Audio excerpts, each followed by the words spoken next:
വ്യക്തമാണ്. ശ്രീ സന്തോഷാണ് കാസർഗോഡ് നിന്നാണ് വിളിക്കുന്നത്. ശ്രീ സന്തോഷ്, ഈ ദൃശ്യങ്ങൾ ഇന്നലെ ചാനലുകളിലൂടെയാണ് നമ്മളെല്ലാവരും കാണുന്നത്. ആ ദൃശ്യങ്ങൾ കിട്ടാൻ വേണ്ടി ഹൈക്കോടതി വരെ പോകേണ്ടി വന്നു ആ സ്ത്രീക്കും ഭർത്താവിനും. പക്ഷേ ഈ ദൃശ്യങ്ങളെല്ലാം വളരെ നേരത്തെ തന്നെ കണ്ടതാണ് ഈ പോലീസിലെ ഈ പ്രതാപചന്ദ്രൻ എന്ന ക്രിമിനലിനെ സംരക്ഷിക്കുന്ന അവിടുത്തെ മേലാളന്മാർ. അപ്പോഴൊന്നും അവർ ഒരു നടപടിയും എടുക്കാതെ അയാൾക്ക് മറ്റൊരു സ്റ്റേഷൻ്റെ SHO ആയി ചാർജ് കൊടുത്ത് സുഖം വാഴുന്ന അവസ്ഥയായിരുന്നു. അങ്ങനെയുള്ള ഈ പ്രതാപേന്ദ്രനെ മാത്രമല്ല, പ്രതാപേന്ദ്രനെ സംരക്ഷിക്കുന്ന മേലാളന്മാർ കൂടിയുണ്ട് നമ്മുടെ പോലീസിൽ. ഇവരെയൊക്കെ വെച്ചുകൊണ്ടിരുന്നുകൊണ്ട് എങ്ങനെയാണ് നമ്മുടെ പോലീസ് സേനയെ നമുക്ക് വിശ്വാസ്യതയോടുകൂടി മുന്നോട്ട് കൊണ്ടുപോകാൻ കഴിയുക? പോലീസിൽ മാത്രമല്ല, ഇതിന്റെ രാഷ്ട്രീയ ഉത്തരവാദിത്വം കൂടെ ഉണ്ടേനെ. കാരണം ഓരോ പോലീസുകാരെ ഇതിന് ഇങ്ങനത്തെ പരിപാടിയൊക്കെ ചെയ്യുമ്പോൾ ഇതിന് രാഷ്ട്രീയ സപ്പോർട്ടും കൂടെ കൊടുക്കുന്നുണ്ട്, ഏത് പാർട്ടിക്കാരും കൊടുക്കുന്നുണ്ട്. അപ്പൊ ഇപ്പൊ നേരത്തെ തന്നെ നേരത്തെ ഉദ്യോഗസ്ഥന്മാരറിഞ്ഞാണ്, അവർക്കെതിരെ കൂടെ നടപടി വേണം. എന്നാലേ ഇതിനൊരു അടുത്ത ഒരു പ്രശ്നം വരുമ്പോഴത്തേക്ക് അവരെങ്കിലും അത് ചെയ്യുള്ളൂ. സസ്പെൻഷൻ അല്ല വേണ്ടത്, ഡിസ്മിസ് തന്നെയാണ്, തിരിച്ചുവിടുക. അങ്ങനെ ഞാൻ ഈയിടയ്ക്ക് തന്നെ നമ്മൾ ഈ പോലീസുകാരന്റെ ഒരു പ്രശ്നം വന്നപ്പോൾ നമ്മൾ ചർച്ച ചെയ്തപ്പോൾ ഞാൻ പറഞ്ഞാണ്, ഇങ്ങനെയുള്ളവരെ ആഴ്ചക്ക് ഒരു 2 വട്ടമെങ്കിലും ഇങ്ങനെയുള്ളവരെ മാധ്യമങ്ങളുടെ മുമ്പിൽ നിന്ന് തന്നെ പിരിച്ചുവിടുന്ന രീതിയിലേക്ക് വരിക. അങ്ങനെ വരുമ്പോൾ പബ്ലിസിറ്റി വരുള്ളൂ. ആ പബ്ലിസിറ്റി വരുമ്പോൾ മാത്രമേ ബാക്കിയുള്ള പോലീസുകാർക്കെങ്കിലും ഇത് പിരിച്ചുവിടുന്ന രീതിയിൽ വരുമ്പോൾ മാത്രമേ ഇങ്ങനത്തെ പ്രശ്നങ്ങൾക്ക് ഒരു പരിഹാരം വരുള്ളൂ. ഇതെന്താണ് സാർ, ഇപ്പം ജനകീയ പോലീസാണ്, ജനകീയ പോലീസ്, ജനമൈത്രി പോലീസ് സ്റ്റേഷനിൽ പോയി ഇതാണ് അവസ്ഥ. ഇത് നേരത്തെ പറഞ്ഞ മഞ്ചേരി പറഞ്ഞ പോലെ ഇത് നമ്മുടെ ട്രെയിനിങ് സമയത്ത് ഇത് കൊടുത്തിട്ടൊന്നും കാര്യമില്ല. കാരണം ട്രെയിനിങ് സമയത്ത് എല്ലാവരും നല്ല ഭാവങ്ങളാണ്. അത് കഴിഞ്ഞ് കാറ്റിയുടെ അഹങ്കാരം കയറുമ്പോഴാണ് ഇവർക്ക് ഇത് ഏത് ജനങ്ങളെ തിരിച്ചു തല്ലൂലാന്ന് അവർക്കറിയാം. തിരിച്ചു കൊടുത്തു കഴിഞ്ഞാൽ അവന്റെ ആയുസ് പോയി. ഞാൻ പറഞ്ഞത് തിരിച്ചു കൊടുക്കണം, കാറ്റ് ഊരുന്ന സമയത്ത് കൊടുക്കണം. അതാ വേണ്ടത് യുവമാർക്കെതിരെ. അങ്ങനെയൊക്കെ കൊടുത്തു കഴിഞ്ഞാൽ യുവമാരൊക്കെ പഠിക്കുള്ളൂ. ഈ കാറ്റ് ഊരിയ പോലീസ് പട്ടിക്കാണ് വില. ശരി, താങ്കളുടെ അഭിപ്രായം വളരെ വ്യക്തമാണ് ശ്രീ സന്തോഷ്. ഫാദർ സാമുവലാണ് കോഴിക്കോട് നിന്നും.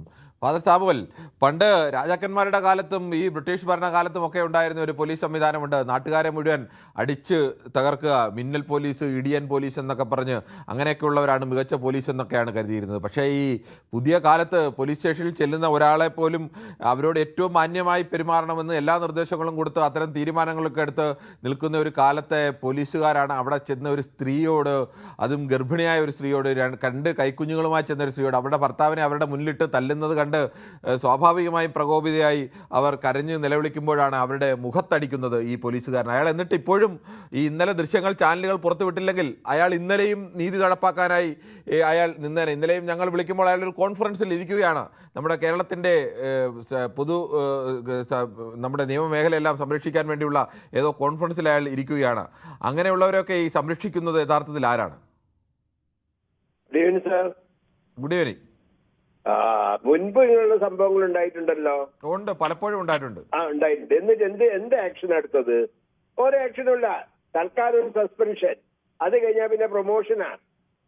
സസ്പെൻഷൻ കഴിഞ്ഞാൽ പിന്നെ പ്രൊമോഷൻ. ഇവരൊക്കെ കഠിനമായ ശിക്ഷ കൊടുക്കണം. ജനങ്ങൾ അത് കാണണം, എന്ത് ശിക്ഷ ഇവർക്ക് കൊടുക്കുന്നതെന്ന്. എന്നിട്ട് മാത്രമേ ഇവരെ ഡിസ്മിസ് ചെയ്യാൻ പറ്റുള്ളൂ. പിന്നെ ഒരു ശമ്പളം, ഒരു ആനുകൂല്യം ഇവർക്ക് കൊടുക്കാനും പാടില്ല. എങ്കിൽ മാത്രമേ ഇവർ പഠിക്കുള്ളൂ. കാരണം ഇവർക്ക് സപ്പോർട്ടുണ്ട്. ഇവർക്ക് എവിടുന്നാ സപ്പോർട്ടെന്ന് ഞാൻ പറയുന്നില്ല. സപ്പോർട്ട് ഉള്ളതുകൊണ്ടാണ് ഇവർ ഇത്രയും വൃത്തികേടുകൾ ചെയ്യുന്നത്. ഇതൊക്കെ കാണുമ്പോൾ നമുക്ക് ലജ്ജ തോന്നുന്നു. കേരളം എല്ലാത്തിലും ഒന്നാമതായി നിൽക്കണമെന്ന് പറയുമ്പോഴും ഇങ്ങനെയുള്ള സംഭവങ്ങൾ ലോകം കാണുന്നു. അപ്പൊ എവിടെയാണ് നമ്മുടെ ആകാൻ പോകുന്നത്? ഇതാണ് നമ്മുടെ ഒന്നാമതാകാൻ പോകുന്നത്? ഇതിന് ആർക്കും ഒരു ഉത്തരവാദിത്വം ഇല്ലേ? സസ്പെൻഡ് ചെയ്തുകൊണ്ട് മാത്രമായില്ല, അവർക്ക് കഠിനമായ ശിക്ഷ കൊടുത്ത് അവരെ ഡിസ്മിസ് ചെയ്യുന്ന ഒരു ആനുകൂല്യം അവർക്ക് കൊടുക്കാൻ പാടില്ല. അതെനിക്ക് പറയാനായിട്ട്. ശരി, താങ്കളുടെ അഭിപ്രായം വ്യക്തമാണ്. ശ്രീ മഹിയാണ് കിള്ളിപ്പാലത്ത് നിന്നും. ഈ പോലീസിന്റെ ഇത്തരം നാണംകെട്ട പ്രവർത്തികൾ, മനുഷ്യരാണെന്ന് മൃഗങ്ങളാണെന്ന് പറഞ്ഞാൽ മൃഗങ്ങൾക്ക് പോലും നാണക്കേടുണ്ടാക്കുന്ന ഇത്തരം ആളുകൾ, അവരൊക്കെ ഈ ക്രിമിനൽ പ്രവൃത്തി ചെയ്തിട്ട് ചാനലുകളൊക്കെ ഇന്നലെ ദൃശ്യങ്ങൾ പുറത്തുവിട്ടില്ലെങ്കിൽ ഈ സസ്പെൻഷൻ പോലും ഉണ്ടാവില്ല. ഇത്ര കാലം ഈ പരാതി കിട്ടിയിട്ടും ഇയാളെയൊക്കെ സംരക്ഷിക്കാൻ പോലീസിന്റെ തലപ്പത്ത് അല്ലെങ്കിൽ പോലീസിനെ രാഷ്ട്രീയമായി നിയന്ത്രിക്കുന്ന ആളുകളുടെ അടുത്തൊക്കെ സംരക്ഷകരുണ്ടായിരുന്നു. ഇങ്ങനെയുള്ള ഒരു പോലീസ് കേരളത്തിന് തന്നെ നാണക്കേടല്ലേ? നമസ്കാരം സാറേ. ഈ രാജഭരണ സമയത്തും ഈ കോൺഗ്രസ് 57 ഉണ്ട്.